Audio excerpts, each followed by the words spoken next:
Bonjour et bienvenue pour ce cours HTML5. Dans ce chapitre, nous allons voir les listes de mise en page avec les Flexbox. Ok, on a une liste ici.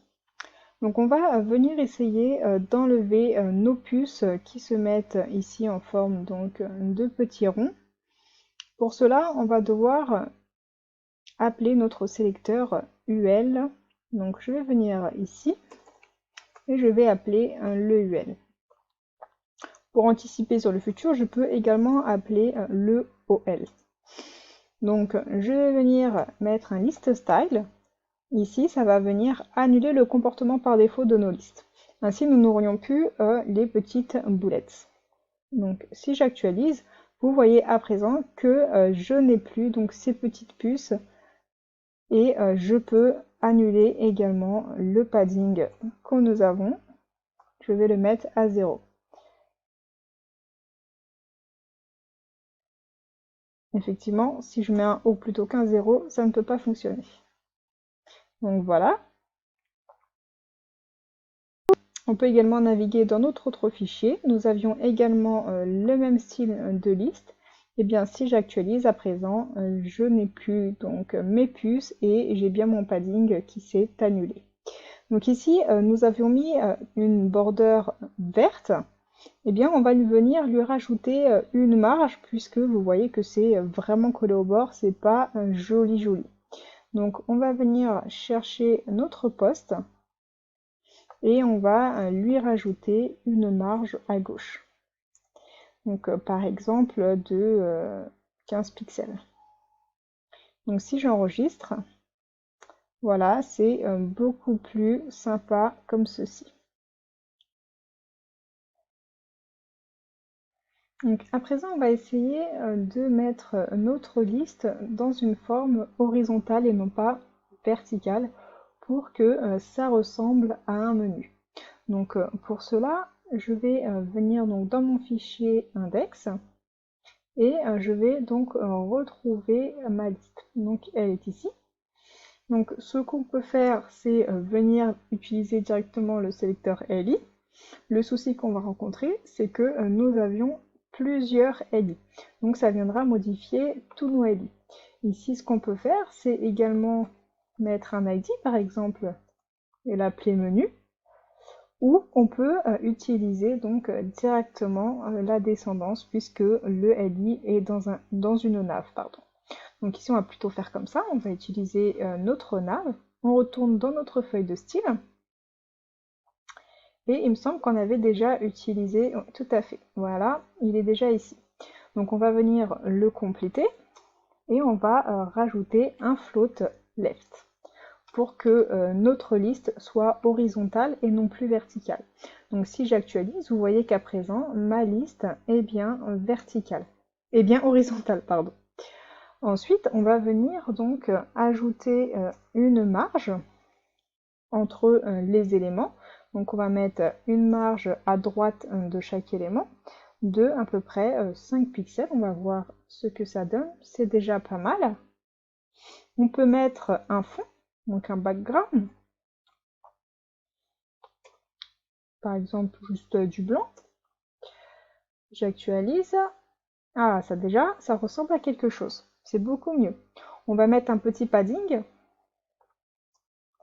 Donc, si je mets un padding, par exemple, de 3 pixels, voyons ce que ça donne. C'est déjà assez bien. Donc là, on a notre menu qui commence à ressembler à quelque chose. Le souci, c'est que si j'agrandis ma page, vous voyez que mon menu est totalement à gauche. Moi, je voudrais qu'il soit plus centré. Pour cela, on va travailler avec les Flexbox. Donc pour utiliser les Flexbox, on va devoir stipuler au container qu'on veut un display flex. Donc nous, dans notre liste qui se retrouve là, notre container, c'est le UL. Donc je retourne dans ma feuille de style, je vais chercher mon UL qui est là, et ici je dois lui mettre un display flex. Par contre, le souci qu'on va, pardon, un display flex c'est comme ça. Le souci qu'on va avoir, c'est que si je mets mon display flex ici, il va s'appliquer à tous mes UL. Et moi, c'est pas ce que je veux. Je veux qu'il s'applique uniquement aux UL de ma nav. Du coup, on va utiliser nos descendants. Donc, on a une nav ici, et on va tout simplement venir rajouter donc un UL de cette manière-là, et on va lui dire donc un display flex. Maintenant qu'on lui a dit que c'était un display flex, on va pouvoir jouer avec les directions. Pour cela, vous faites flex direction. Et là, on va lui préciser la direction qu'on veut. Donc, imaginons qu'on lui dise colonne. Si j'actualise, vous voyez que je reviens à la case départ. Ils sont revenus de manière verticale. Je peux lui dire colonne reverse. Vous voyez, si je lui dis colonne reverse, ce qui va se passer, c'est que ma navigation sera inversée en fait. Mon home se retrouvera tout en bas.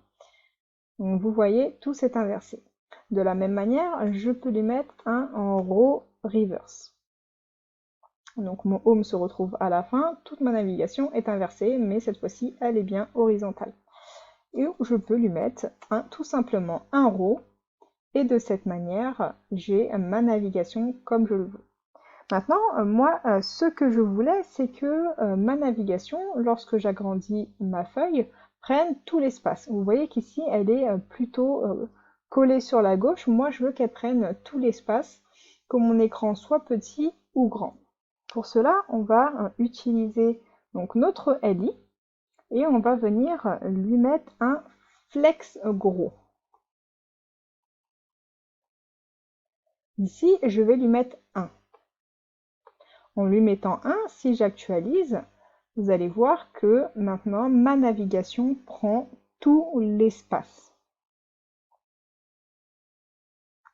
Je vais venir centrer mon texte à l'intérieur des cellules. Pour cela, je vais tout simplement mettre un text line et lui dire center. Donc si j'actualise et que j'agrandis ma page, vous voyez qu'à présent, donc mon menu prend bien tout l'espace et mon texte est centré dans son espace.